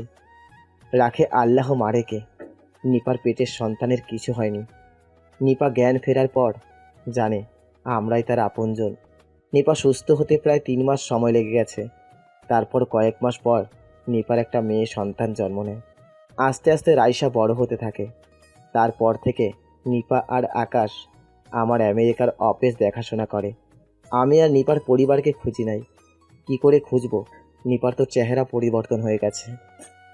রাসেল বসের কথা শুনে মনে হচ্ছে নিপাই তার হারিয়ে যাওয়া মারিয়া। তখন রাসেল বসকে বলল, আচ্ছা স্যার, এটা কত বছর আগের ঘটনা? আমার মারিয়া তো আমার কাছ থেকে প্রায় 5 বছর আগে হারিয়ে গেছে। এই 5 বছর এমনিতেই হতে পারে, আমি তেমন হিসাব রাখি নাই। স্যার, আমার মন বলছে নিপাই আমার মারিয়া, কারণ মারিয়া অ্যাক্সিডেন্ট হওয়ার পর আমাকে ফোন দিয়ে বলছে, কিন্তু হঠাৎ করে মারিয়ার কথা বন্ধ হয়ে যায়। আর আমার মারিয়া ওই সময় প্রেগনেন্ট ছিল। তাহলে আমি বলি কি, তুমি নিপাকে আস্তে আস্তে সব কিছু মনে করতে থাকো। হয়তো নিপাই তোমার মারিয়া হতে পারে। ঠিক আছে স্যার, তবে আমি নিপার শরীরটা একটু চেক করব। তবে একটা মেয়েকে দিয়ে, কারণ মায়ের শরীরে কোথায় কী আছে সেটা আমি জানি। যদি নিপাই আমার মারিয়া হয় তাহলে ওকে বিয়ে করে আমি সব কিছু মনে করাতে থাকবো। ঠিক আছে, আমি একটা মেয়েকে সাথে করে তোমাকে নিপার রুমে পাঠাচ্ছি, তুমি আমার সাথে আসো। এই কথা বলে বস এবং রাসেল রুম থেকে বেরিয়ে আসলো। রুম বাহিরে এসে বস সবাইকে বলল, আপনারা সবাই খাওয়া দাওয়া করে নিন, আমি কিছুক্ষণ পর আপনাদের সবাইকে বিদায় দেব। আর বিথি, তুমি আমাদের সাথে একটু আসো তো। বিথি হচ্ছে বসের বন্ধুর মেয়ের নাম। বিথি নিপার থেকে বসে একটু ছোট। তো যাই হোক, বস বিথি এবং রাসেল নিপার রুমে গেল। নিপার রুমে গিয়ে বস নিপাকে বলল, নিপা, বিথি তোর শরীর কিছু জায়গা চেক করবে, তুই মা না করিস না, আমি রুমের বাইরে আছি। এই কথা বলে বস নিপার রুম থেকে বেরিয়ে গেল। তারপর রাসেল বলল, দিদি, আমি অন্যদিকে ঘুরে দাঁড়ালাম, তোমাকে আমি যে জায়গায় বলবো দেখতে, তুমি সে জায়গায় দেখে আমাকে জানাবে। ঠিক আছে ভাইয়া, আপনি আমাকে বলুন, আমি দেখছি। তুমি নিপার 3টে জায়গায় দেখো তো। প্রথম হচ্ছে তুমি নিপার নাভির উপর দেখো একটা তিল আছে কিনা, তারপর নিপার পিঠে দেখো একটা জন্মদাগ আছে কিনা, তারপর দেখবে নিপার বুকের উপর 2টা তিল একসাথে আছে কিনা। এগুলো দেখে আমাকে জানাও তো। রাসেলের কথা শুনে নিপা তো কোনো কথা বলছে না। নিপা শুধু নীরব হয়ে দাঁড়িয়ে আছে। বিথি রাসেলের কথা শুনে নিপার জায়গাগুলো দেখতে লাগলো। বিথি রাসেলের কথা মতো 3টা জায়গা দেখে পুরো অবাক হয়ে গেল। বিথি রাসেলকে বলল, ভাইয়া, আপনি যেখানে সেখানে বলছেন দেখতে, আমি দেখছি এবং আপনার কথার সাথে সবকিছু মিলে গেছে। নিপার পেটে একটা জন্ম দাগ আছে, বুকের উপর 2টা তিল একসাথে আছে, আর নাভির উপরে একটা তিল আছে। বিথির কথা শুনে রাসেল সাথে সাথে নিপাকে জড়িয়ে ধরে কান্না করতে করতে বলল, মারিয়া, তুমি বেঁচে আছো। আজ 5টা বছর তোমার অপেক্ষায় ছিলাম। তোমাকে আমি অনেক জায়গায় খুঁজেছি। আমি তোমাকে হারাতে দেব না আর। এটা তুমি কি বলছো রাসেল? আমি তো নিপা। তুমি কি করে বুঝলে আমি তোমার মারিয়া?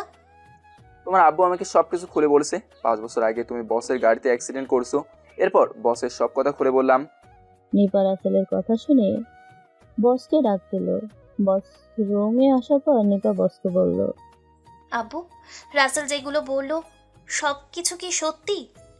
হ্যাঁ রে মা, রাসেল তোকে যে কথাগুলো বলেছে সব কিছুই সত্যি।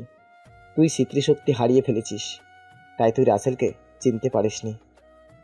তাহলে আমার আব্বু আম্মু কোথায়? তোমার আব্বু আম্মু গ্রামে আছে। তুমি হারিয়ে যাওয়ার কথা শুনে পাগলের মতো হয়ে গেছে। এখন তোমাকে দেখলে খুশিতে আত্মহারা হয়ে যাবে। আমার তো কিছুই মনে পড়ছে না। আমার মাথায় প্রচুর ব্যথা করছে। আমাকে একটু একা থাকতে দাও। মারিয়ার কথা শুনে সবাই মারিয়ার রুম থেকে বেরিয়ে আসলো। রাসেল মারিয়ার রুম থেকে বেরিয়ে রাইসাকে জড়িয়ে ধরে পুরো মুখে চুমু খেতে লাগলো। এর ফাঁকে বস সবাইকে বাসা চলে যেতে বলল, আর 1 সপ্তাহ অফিস বন্ধ দিল। রাসেল রাইসাকে জড়িয়ে ধরে বলল, আম্মু, আমাকে একটাবার আব্বু বলে ডাকো। আমি তোমার বাবা। তুমি কি বলছো চাচু? আমার আপু তো নেই, আমি তোমাকে আপু বলবো কেন? না না ভাই, তোমার ইচ্ছেই আমার আব্বু। কি সত্যি বলছো? তুমি আমার আপু? আপু, এতদিন কোথায় ছিলেন? আম্মু, আব্বু তোমাদের অনেক জায়গায় খুঁজেছি, কিন্তু তোমাদের কোথাও পাইনি। ঠিক আছে আপু, তুমি আর কান্না করো না। এখান থেকে আমাদের ছেড়ে কোথাও যেতে পারবে না। না আম্মু, আমি আর তোমাদের ছেড়ে কোথাও যাব না। সারা জীবন বুকে আগলে রাখবো। ঠিক আছে, তাহলে আমাকে এখন সত্যি করে জড়িয়ে ধরো। রাসেল রাইসার কথা শুনে শক্ত করে জড়িয়ে ধরল। এ যেন হারানো মানিক রাসেল ফিরে পেয়েছে। বস পাশে দাঁড়িয়ে কান্না করছে এবং ওনার স্ত্রী। এটা দুঃখের কান্না নয়, খুশির কান্না। রাতে ঘুমানোর সময় রাসেল আর রাইসা মারিয়ার রুমে গেল। মারিয়া বিছানায় বসে কি জানি চিন্তা করছে। রাসেল আর রাইসাকে দেখে বলল, কি ব্যাপার রাসেল, তুমি আমার রুমে কেন? আর তুমি বাসায় যাও নাই? বাড়ি আমার বউ এবং মেয়েকে এত বছর পর খুঁজে পেয়েছি, তাদের ছেড়ে আমি বাসায় যাই কি করে? বিশ্বাস করো রাসেল, আমি এখনো কিছু মনে করতে পারছি না। তোমার কথাগুলো বারবার ভাবতেছি, কিন্তু কিছুই মনে করতে পারছি না। সমস্যা নেই মারিয়া, যতদিন তুমি সবকিছু মনে করতে না পারবে ততদিন আমি তোমাকে স্পর্শও করবো না। তুমি আমাকে বিশ্বাস করতে পারবো। আমি জানি তুমি আমার সাথে কিছু করবে না। তোমাকে আমি ভালোভাবে চিনি। আমার সব কিছু মনে না পড়া পর্যন্ত আমাকে টাচ করো না। ওকে, সমস্যা নেই। আর তোমার আব্বু আম্মুকে কালকে ঢাকা আসতে বলছি। আর তোমার তো আব্বু আম্মু নেই, সেটা তোমাকে আগেই বলছি। যদি আমার সব কিছু মনে নাও পড়ে, তারপরেও তোমাকে আমি আপন করে নিব। তবে আমাকে কিছুদিন সময় দাও। তোমার কথার সাথে তো আমার শরীরের গঠন সব কিছু মিলে গেছে। আমি বিশ্বাস করছি আমি তোমার মারিয়া। তবে আমাকে কিছুদিন সময় দাও, দেখি আমি সব কিছু মনে করতে পারি নাকি। তোমাদের কথা এবার বন্ধ করো। আমি আজকে থেকে আপুকে জড়িয়ে ধরে ঘুমাবো।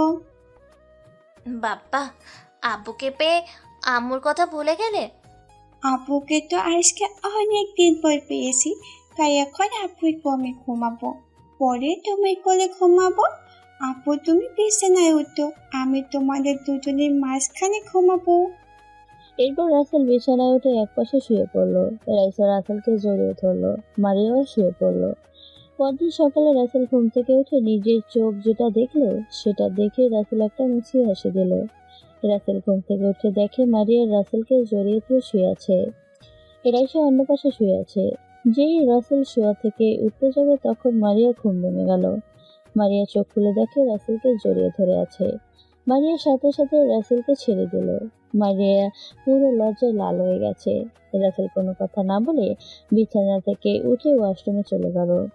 রাসেল ফ্রেশ হয়ে এসে দেখে মারিয়া বসে বসে কি যেন ভাবছে। তখন রাসেল মারিয়াকে বলল, কি ব্যাপার মারিয়া, তুমি বসে বসে কি ভাবছো? তুমি ফ্রেশ হবে না? কিছু না, তুমি বসো, আমি ফ্রেশ হয়ে আসছি। এই বলে মারিয়া ওয়াশরুমে চলে গেল। রাসেল দাঁড়িয়ে না থেকে বিছানায় বসে রাইসার কপালে একটা চুমু খেলো। সাথে সাথে রাইসার ঘুম ভেঙে গেল। তখন রাইসা ঘুম থেকে উঠে রাসেলকে বলল, আপু, আম্মু কোথায়? আর তোমরা কখন ঘুম থেকে উঠলে? আমাকে ডাক দাওনি কেন? মামুনি, আমরা মাত্র ঘুম থেকে উঠলাম, তুমি বসো। তোমার আম্মু ওয়াশরুম থেকে বেরিয়ে আসলে তুমি ফ্রেশ হয়ে এসো, আমরা সবাই একসাথে নাস্তা করবো। ঠিক আছে আপু। কিছুক্ষণ পর মারিয়া ওয়াশরুম থেকে বেরিয়ে আসলো। রাসেল মারিয়ার দিকে তাকিয়ে আছে। রাসেল মারিয়ার ভেজা মুখটা দেখে তাকিয়ে আছে। তখন মারিয়া রাসেলকে বলল, কি ব্যাপার, তুমি আমাদিকে এভাবে তাকিয়ে আছো কেন? তোমার ভেজা মুখটা দেখতে অনেক সুন্দর লাগছে, তাই তাকিয়ে আছি। হয়েছে, আর তাকাতে হবে না। রাইসা মামুনি, তুমি ওয়াশরুমে ঢুকে ফ্রেশ হয়ে আসো, আমরা সবাই একসাথে নিচে যাব। রাইসা ঠিক আছে বলে ওয়াশরুমে ঢুকে গেল। রাইসা ফ্রেশ হয়ে আসার পর রাসেল এবং মারিয়া একসাথে নিচে নেমে আসলো। রাসেল আর মারিয়ার মাঝখানে রাইসা একটা চেয়ারে বসলো। আন্টি সবাইকে নাস্তা দিল। রাসেল রাইসাকে নিজ হাতে খাইয়ে দিতে লাগলো। হঠাৎ রাসেল বলে উঠলো, আঙ্কেল, আমি কিছুক্ষণ পর মারিয়া এবং রাইসাকে নিয়ে গ্রামে যাব। মারিয়াকে তার আব্বু আম্মুর কাছে নিয়ে যাব। ঠিক আছে যাও, তবে সাবধানে যাবে। মারিয়া কিন্তু এখন তার আব্বুকে আম্মুকে চিনতে পারবে না। তুমি ওনাদের টেনশন করতে বলবে না, আর ওনারা মারিয়াকে দেখলে চিনতে পারবে না। আল্লাহ একদিন ঠিকই মারিয়ার স্মৃতিশক্তি ফিরিয়ে দেবে। ওকে আন্টি, আপনি শুধু আমাদের জন্য দোয়া করবেন, আমি ওনাদের সব কিছু বুঝিয়ে বলবো। ঠিক আছে, নাস্তা করে রেডি হয়ে বেরিয়ে পড়ো। ড্রাইভার তোমাদের সাথে যাবে, নাকি তোমরা যেতে পারবে?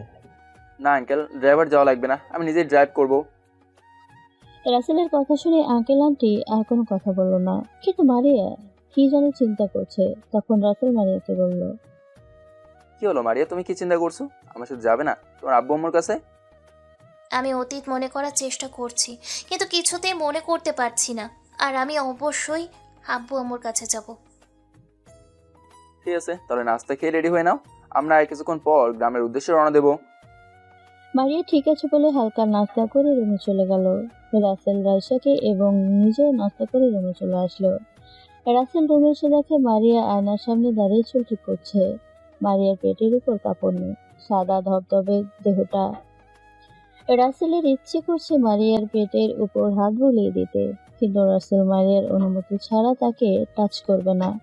রাসেল দাঁড়িয়ে না থেকে মারিয়াকে বলল, মারিয়া, তুমি রেডি হয়ে রাইসাকে রেডি করে দিও, আমি আমার বাসে যাচ্ছি।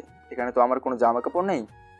তোমাকে এখন বাসায় যেতে হবে না, আলমারিতে আকাশের জন্য 2 সেট জামা কিনে রাখছি, ওখান থেকে তুমি 1 সেট পরে নাও। আকাশ লম্বাতে তোমার মতো হবে। রাসেল ঠিক আছে বলে আলমারি থেকে 1 সেট জামা নিয়ে অন্য একটা রুমে গেল। তারপর রাসেল রেডি হয়ে মারিয়ার রুমে আসলো। রাসেল রুমে এসে দেখে মারিয়া নীল রঙের একটা শাড়ি পরেছে। মারিয়াকে দেখতে অনেক কিউট লাগছে। রাসেল এক দৃষ্টিতে মারিয়ার দিকে তাকিয়ে আছে। তখন মারিয়া রাসেলকে বলল, এভাবে তাকিয়ে আছো কেন? চোখ নষ্ট হয়ে যাবে। তোমায় কিন্তু নীল রঙের শাড়িতে অনেক সুন্দর লাগছে, ইচ্ছে করছে তো। রাসেল এটুকু বলে থেমে গেল। তখন মারিয়া রাসেলকে বলল, কি হলো, তুমি চুপ করে গেলে কেন? তোমার কি ইচ্ছে করছে? আরে তেমন কিছু না, তোমরা চলো, এখানে যেতে যেতে বিকাল হয়ে যাবে, নিচে গিয়ে আঙ্কেল আন্টি থেকে বললে নাও। ওরা তোমার আঙ্কেল আন্টি হতে পারে, কিন্তু আমার কাছে ওনারা বাবা মা। আমি সব সময় ওনাদের আব্বু আম্মু বলে ডাকবো। ঠিক আছে বাবা, আমার ভুল হয়ে গেছে, তোমার যা ইচ্ছা দেখো, এখন চলো। মারিয়ার কোনো কথা না বলে রাইসাকে কোলে নিয়ে নিচে নেমে আসলো। রাসেল ব্যাগ নিয়ে বেরিয়ে আসলো। আব্বু আম্মু, আমরা আসি, আমাদের জন্য দোয়া করো। সাবধানে যাস, আমাদের দোয়া সবসময় তোদের সাথে আছে। তোর আব্বু আম্মুকে নিয়ে আমাদের এখানে চলে আসিস। তোকে এবং রাইসাকে ছাড়া আমরা থাকতেই পারবো না। আমি কি তোমাদের ছেড়ে থাকতে পারবো? আমি আমার আব্বু আম্মুকে নিয়ে সোজা তোমাদের বাসায় চলে আসবো। এরপর আরো কিছুক্ষণ কথা বলে বেরিয়ে পড়লো। রাসেল গাড়ি ড্রাইভ করতে আছে, মারিয়া রাইসাকে কোলে নিয়ে বসে আছে। হঠাৎ মারিয়া রাসেলকে বলল, তুমি গাড়ি থামাও তো, আমি দোকান থেকে রাইসার জন্য আর আমার জন্য পানি নিয়ে আসি। রাসেল গাড়ি এক সাইড করলো। তারপর রাসেল বলল, তোমরা গাড়িতে বসো, আমি চকলেট আর পানি নিয়ে এসেছি। তুমি গাড়িতে বসো, আমি নিয়ে আসছি। মারিয়া রাসেলকে আর কোনো কথা বলতে না দিয়ে গাড়ি থেকে নেমে একটা দোকানে গেল। মারিয়া চকলেট আর পানি নিয়ে আসতেই একটা গাড়ি সে মারিয়াকে ধাক্কা দিল। মারিয়া গাড়ির সাথে ধাক্কা খেয়ে রাস্তার পাশে একটা পিলারের সাথে মাথায় বাড়ি লাগলো। রাসেল গাড়ি থেকে তাড়াতাড়ি করে নেমে দৌড়ে মারিয়ার কাছে গেল। মারিয়ার মাথা ফেটে রক্ত বেরোচ্ছে। মারিয়ার এই অবস্থা দেখে রাসেল কান্না করতে লাগলো। রাইসাও গাড়ি থেকে নেমে মারিয়ার কাছে আসলো। রাইসা কান্না করতে লাগলো। রাসেল তাড়াতাড়ি করে মারিয়াকে কোলে নিয়ে গাড়িতে নিল। রাইসা মারিয়ার পাশে বসে কান্না করতে লাগলো। রাসেল গাড়ি তাড়াতাড়ি করে চালিয়ে একটা হাসপাতালে চলে আসলো। রাসেল মারিয়াকে কোলে নিয়ে হাসপাতালের ভেতরে ঢুকলো। নার্স এসে রাসেলের কাছ থেকে মারিয়াকে একটা কেবিনের ভিতরে নিয়ে গেল। রাইসা রাসেলকে জড়িয়ে ধরে কান্না করতে লাগলো। তখন রাইসা রাসেলকে বলল, আপু, আমার আম্মুর কিছু হবে না তো? আমি আম্মুকে ছাড়া থাকতে পারবো না, বলো না আপু, আম্মু বাঁচবে তো? কান্না করো না রাইসা, তোমার আম্মুর কিচ্ছু হবে না, তোমার আম্মু সুস্থ হয়ে যাবে। তাই যেন হয় আপু। রাসেল মোবাইল বের করে আঙ্কেল আন্টিকে ফোন দিয়ে হাসপাতালে আসতে বলল। তারপর মারিয়ার আম্মু আব্বুকে ফোন দিয়ে ঢাকা আসতে বলল। মারিয়ার আব্বু আম্মু জানতে চেয়েছে কেন ঢাকা আসছে এবং হাসপাতালে কেন যেতে, কিন্তু রাসেল তাদের সত্যিটা বলে নাই। আগেও রাসেল মারিয়ার আব্বু আম্মুকে বলে নাই। রাসেল চেয়েছিল মারিয়ার আব্বু আম্মু সারপ্রাইজ দিতে, কিন্তু রাস্তায় এত বড় দুর্ঘটনা ঘটবে রাসেল এটা কখনো ভাবতেও পারেনি। তো যাই হোক, প্রায় 30 মিনিট পর আঙ্কেল আন্টি হাসপাতালে চলে আসলো। তারা এসে রাসেলকে বলল, রাসেল, আমার মেয়ের কি হয়েছে? ও ঠিক আছে তো? আঙ্কেল, আমি এখনো কিছুই বলতে পারছি না, ডাক্তার এখনো কেবিন থেকে বেরিয়ে আসে নাই। আর মারিয়ার রাস্তায় একটা দোকান থেকে চকলেট আর পানি আসতেই হঠাৎ একটা গাড়ি এসে মারিয়াকে ধাক্কা মারে। তারপর সবকিছু খুলে বললাম। আমার মেয়ের কিছু হলে আমি পাগল হয়ে যাব। আল্লাহ, তুমি আমার মেয়েকে বাঁচিয়ে দাও। কিছুক্ষণ পর একজন ডাক্তার কেবিন থেকে বেরিয়ে আসলো। রাসেল দৌড়ে গিয়ে ডাক্তারের সামনে গিয়ে দাঁড়ালো। ডাক্তার, আমার মারিয়া ঠিক আছে তো? ওর কিছু হয়নি তো? ও বাঁচবে তো? দেখুন, আমরা আমাদের সব কিছু দিয়ে চেষ্টা করছি। এখন বাঁচা মরা আল্লাহর হাতে। রোগীকে দেখে বোঝা যাচ্ছে আগেও সে মাথায় আঘাত পেয়েছে। এই নিয়ে দুবার মাথায় আঘাত পেয়েছে। যদি 24 ঘন্টার ভিতরে রোগীর জ্ঞান ফিরে না আসে তাহলে আমাদের কিছুই করার নেই। এখন শুধু আল্লাহই পারে রোগীটাকে বাঁচাতে। এই বলে ডাক্তার চলে গেল। রাসেল ডাক্তারের কথা শুনে নিচে বসে পড়ল।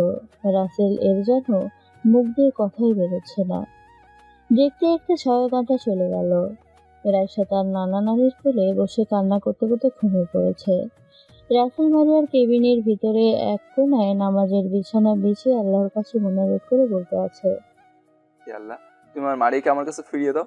আমি 5 বছর ওকে খুঁজে পেয়েছি, তুমি ওকে আমার কাছ থেকে কেড়ে নিও না। আমি ওকে ছাড়া বাঁচতে পারবো না। তুমি তো ওকে নিয়ে যাও, তাহলে আমাকেও সাথে নিয়ে যাও।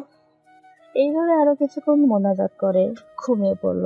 রাসেল রাতে মোবাইলে চার্জ দিতে মনে ছিল না, তাই রাসেলের মোবাইল বন্ধ হয়ে আছে। দেখতে দেখতে আরো 6 ঘন্টা চলে গেল। মারিয়ার জ্ঞান এখনো ফিরে নাই। এখন পর্যন্ত কেউ কিছু মুখে দেয় নাই। সকাল ভোরে যখন মুহাজ্জেলের আজান দিচ্ছে ঠিক তখনই মারিয়ার জ্ঞান ফিরে এসেছে। মারিয়া আস্তে আস্তে চোখ খুলল। মারিয়া চোখ খুলে দেখে সে একটা হাসপাতালের কেবিনে শুয়ে আছে। হঠাৎ মারিয়ার পানির পিপাসা পেয়েছে। মারিয়া হাত দিয়ে তার বিছানার পাশে টেবিল থেকে পানির গ্লাস নিতে গেলে গ্লাসটা নিচে পড়ে যায়। গ্লাস নিচে পড়ার সাথে সাথে রাসেল ঘুম ভেঙে যায়। রাসেল মারিয়ার দিকে তাকিয়ে দেখে মারিয়ার জ্ঞান ফিরেছে। রাসেল নামাজের বিছানা থেকে তাড়াতাড়ি উঠে মারিয়ার পাশে গিয়ে বসলো। তখন রাসেল মারিয়াকে বলল, মারিয়া, তোমার জ্ঞান ফিরেছে? ডাক্তার বলেছে 24 ঘন্টার ভেতরে তোমার জ্ঞান ফিরে না আসলে তাদের কিছুই করার নেই। আমার অনেক পানি পিপাসা পেয়েছে, আমাকে 1 গ্লাস পানি দাও। রাসেল তাড়াতাড়ি করে মারিয়াকে 1 গ্লাস পানি দিল। মারিয়া পানি খেয়ে রাসেলকে বলল, এবার বলো, আমি এখানে কেন? আর আমার মাথায় কি হয়েছে? তুমি রাস্তায় একটা গাড়ির সাথে ধাক্কা খেয়ে একটা পিলারের সাথে বাড়ি লাগে, তারপর তোমাকে আমি তাড়াতাড়ি করে হাসপাতালে নিয়ে আসি। আমি তো কিছুই মনে করতে পারছি না, আমাকে একটু তোমার কোলে নাও, আমার মাথায় প্রচুর ব্যথা করছে। রাসেল আর কোনো কথা না বলে মারিয়ার মাথাটা রাসেলের বুকে নিয়ে শুয়ে পড়ল। রাসেল মারিয়ার দিকে তাকিয়েছে। আঙ্কেল আন্টি এবং রাইসাকে রাতে রাসেল বাড়িতে পাঠিয়ে দিয়েছে। তারা সকালবেলা হাসপাতালে এসে দেখে মারিয়া রাসেলের বুকে জড়িয়ে ধরে ঘুমিয়ে আছে। রাতে রাসেলের মোবাইল বন্ধ থাকার কারণে ফোন দিতে বলতে পারে নাই। আঙ্কেল আন্টি এবং রাইসা মারিয়ার জ্ঞান ফিরেছে দেখে খুশিতে চোখের পানি ফেলছে। মারিয়ার ঘুম ভেঙে যাওয়ার পর দেখে সে রাসেলের বুকে ঘুমিয়ে আছে। মারিয়া একটু নড়ে ওঠার সাথে সাথে রাসেলের ঘুম ভেঙে যায়। রাইসা দৌড় দিয়ে মারিয়ার বুকের উপর শুয়ে পড়ল। তখন মারিয়া এমন কিছু বলবে সেটা শোনার জন্য কেউ প্রস্তুত ছিল না। হেই মেয়ে, তুমি কে? আর আমাকে তুমি আম্মু বলে ডাকছো কেন? এটা তুমি কি বলছো আম্মু? আমি তোমার মেয়ে রাইসা, তুমি আমাকে চিনতে পারছো না? না, আমি তোমাকে চিনতে পারছি না। আমার তো কোনো ছেলে মেয়ে নেই। হে রাসেল, তুমি কিছু বলছো না কেন? এই মেয়েটা কে? মারিয়া, রাইসা ঠিক কথা বলছে, ও তোমার মেয়ে রাইসা। তুমি 5 বছর শিশু শক্তি হারিয়েছিলে, তাই তোমার 5 বছরের অতীত কিছু মনে নেই। এটা তুমি কি বলছো রাসেল? রাইসা আমার মেয়ে? আমাকে একটু সব কিছু খুলে বলবে? আঙ্কেল রাসেলকে কিছু বলতে না দিয়ে তিনি বললেন, আমি সব কিছু খুলে বলছি। মারিয়াকে সব কিছু খুলে বললাম। তোর জ্ঞান ফিরে আসার পর তুই আমাদের কাউকে চিনতে পারিস নাই। ডক্টর বলেছে তোর স্মৃতিশক্তি হারিয়ে গেছে। এরপর থেকে তুই আমাদের আব্বু আম্মু বলে ডাকতি। এই কয়েক মাস পর রাইসা দুনিয়ায় আসে। আজকে রাসেল তোকে নিয়ে তোর আব্বু আম্মুর কাছে যেতে চাইছিল। হঠাৎ রাস্তায় একটা গাড়ি তোকে ধাক্কা মারে, আর তুই 5 বছরের সব কিছু ভুলে যাস। আমি তো কিছুই মনে করতে পারছি না। আমার আব্বু আম্মু এবং শ্বশুর শাশুড়ি, তারা কোথায়? আব্বু আম্মু 1 বছর আগেই মারা যায় অসুস্থ হয়ে। অনেক বড় বড় ডাক্তার দেখাইছি, কিন্তু কোনো লাভ হলো না। নিজেদের বাড়ি ছেড়ে সব কিছু বিক্রি করে চিকিৎসা করছি। আর তোমার আব্বু আম্মু তোমাকে হারিয়ে প্রায় পাগলের মতো হয়ে গেছে। আমি গতকাল তাদের ফোন দিয়ে আসতে বলছি। এটা তুমি কি বলছো? তোমার আব্বু আম্মু বেঁচে নেই, তারা মারা গেছে? মারিয়া এই কথা বলে রাইসাকে জড়িয়ে ধরে কান্না করতে লাগলো। তখন রাসেল বলল, থাক মারিয়া, তুমি কান্না করো না, এখন আব্বু আম্মুর জন্য দোয়া করো। আমি তোমার আব্বু আম্মুকে ফোন দিচ্ছি। এই বলে রাসেল মোবাইল হাতে নিয়ে দেখে মোবাইলে চার্জ নেই, তাই বন্ধ হয়ে আছে। তখন রাসেল আঙ্কেলকে বলল, আঙ্কেল, আপনার মোবাইলটা দেন তো, আমার মোবাইলটা বন্ধ হয়ে গেছে। আমি শ্বশুর শাশুড়িকে একটু ফোন দিই। আঙ্কেল রাসেলকে মোবাইল দিল। রাসেলের নাম্বার মুখস্থ ছিল। রাসেল মোবাইল নাম্বার তুলে ফোন দিল।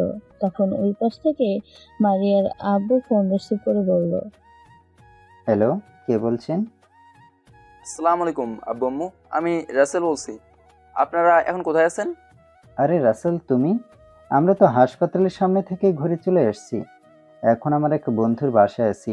তোমার মোবাইলে অনেক ফোন দিছি, কিন্তু ফোন বন্ধ বলছে। আসলে আব্বু, আমার মোবাইলে চার্জ নেই, তাই বন্ধ হয়ে গেছে। আমি একটা ঠিকানা মেসেজ করে পাঠিয়ে দিচ্ছি, আপনি আম্মুকে নিয়ে ঠিকানাটায় আসেন। রাসেলের শ্বশুর ঠিক আছে বলে ফোন রেখে দিল। রাসেল আঙ্কেলের বাসার ঠিকানা মেসেজ করে পাঠিয়ে দিছে। তখন রাসেল মারিয়াকে বলল, আচ্ছা মারিয়া, 5 বছর আগে হঠাৎ তুমি আমাকে না বলে বাইরে আসলে কেন?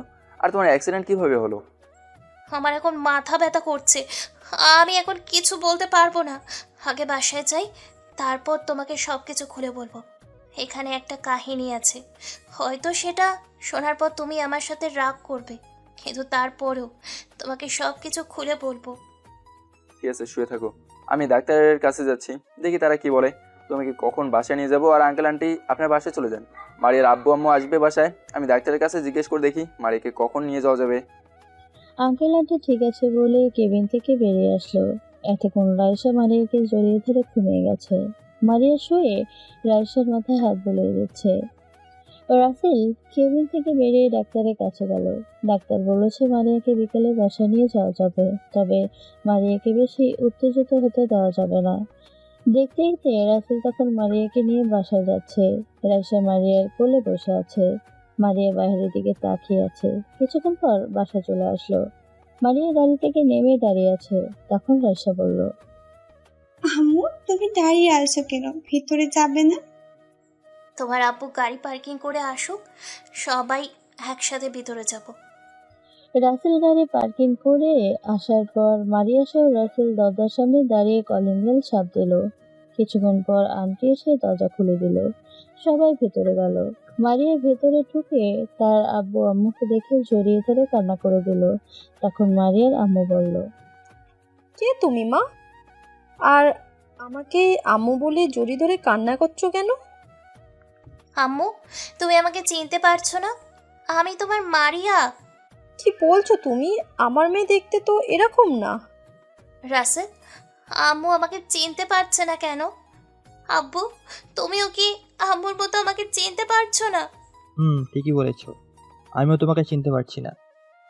এবার রাসেল সবাইকে বলতে লাগলো, মারিয়া, তোমার আব্বু আম্মু তোমাকে চিনবে কেমন করে? তোমার তো আগের চেহারা এখন নেই। তুমি আমার মোবাইলে দেখো।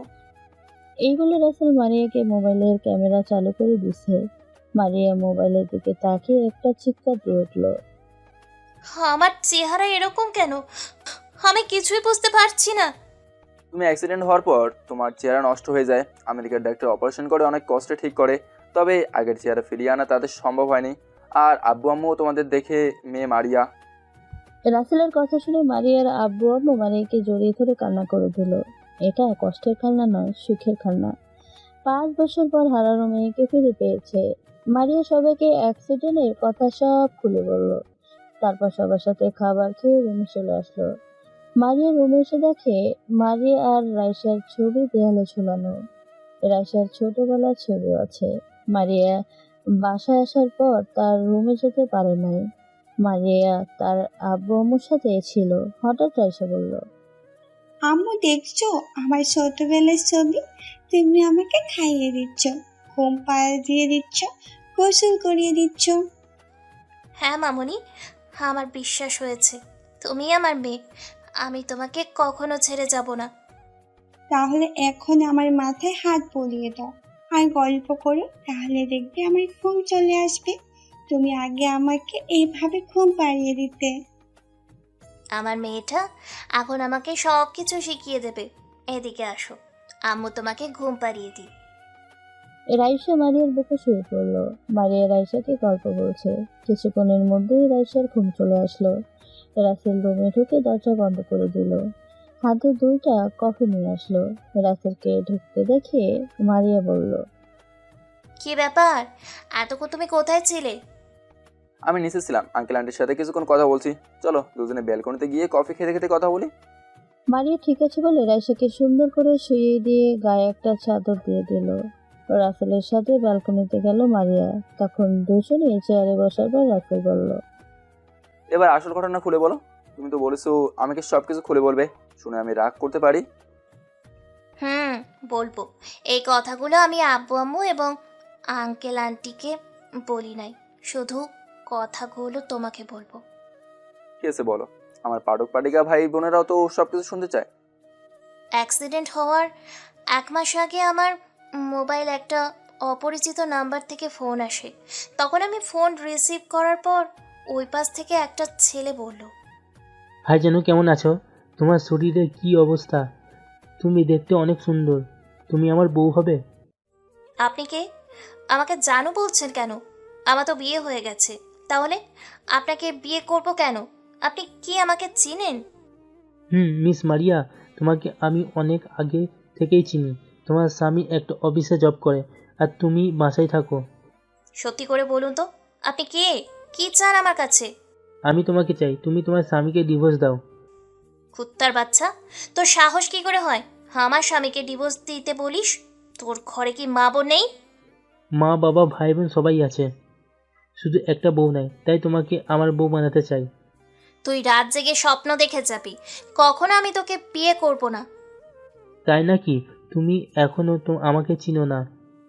যদি তুই তোর স্বামীকে ভালোবেসে থাকিস তাহলে তাকে ছেড়ে দে, তা না হলে আমি তোর স্বামীকে মেরে ফেলবো। তোর স্বামী কিন্তু রাতে একা একা বাসায় ফেরে। প্লিজ, তুমি আমার স্বামীকে মেরো না। তুমি যা বলবে আমি তাই করব। এই তো তুমি লাইনে আসছো। যদি তোমার স্বামীকে আমার বিষয়টা জানাও তাহলে তোর স্বামীকে রাস্তায় মেরে ফেলে রাখবো। তোর স্বামী যেন কিছুই জানতে না পারে। ঠিক আছে, বলবো না। আমার পেটে তার সন্তান বড় হচ্ছে।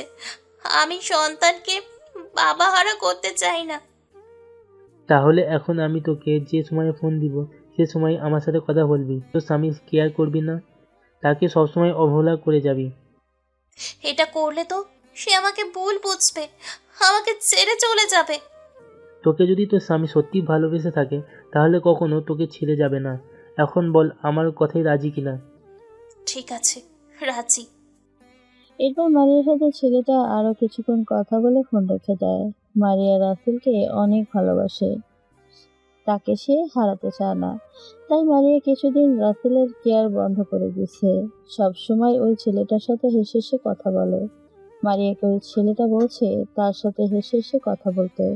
মারিয়ার কথা শুনে রাসেল বলল, সবকিছু বুঝলাম, তুমি আমাকে একটাবার বলতে আর বাইরে গেছো কেন? তোমাকে বলি নাই যদি ওই ছেলেটা তোমাকে মেরে ফেলে? যেই দিন আমি অ্যাক্সিডেন্ট হই ওই দিন ছেলেটা আমাকে বলছে তার সাথে দেখা করতে। ওটা ছিল তার সাথে প্রথম দেখা করতে যাওয়া। আমাকে বলছে একটা পার্কে আসতে। আমি তোমাকে না জানিয়ে ওর সাথে দেখা করতে যাই। ওই ছেলেটা যে পার্কের কথা বলছে, আমি পার্কের সামনে গিয়ে দেখি 5-6টা ছেলে দাঁড়িয়ে আছে। তখন আমি ওই ছেলেটাকে ফোন দিলাম। তখন 5-6টা ছেলের মধ্যে একটা ছেলে বেরিয়ে এসে ফোন রিসিভ করলো। তখন আমি ছেলেটাকে দেখি 5-6টা ছেলের মধ্যে থেকে একটা ছেলে জোরে বলে, কিরে নবী, তোর পাখিটা কোথায়? মন তো আর মানছে না। ওই ছেলেটার কথা শুনে নবী সাথে সাথে ফোন কেটে দেয়। তখন আমি বুঝতে পারি আজকে আমার সাথে কিছু একটা হবে। তাই পার্ক থেকে চলে আসার সময় নবী আমাকে দেখে ফেলে। তখন তারা আমার পিছু নেয়। আমি দৌড়ে গিয়ে তাদের থেকে পালিয়ে আসতে গাড়ির সাথে ধাক্কা খেয়ে পড়ে যাই। প্রথম ধাক্কায় মাথাটা ফেটে গেছে। মোবাইল হাতের মুঠোয় ছিল। মোবাইল বের করে তোমাকে ফোন দিই।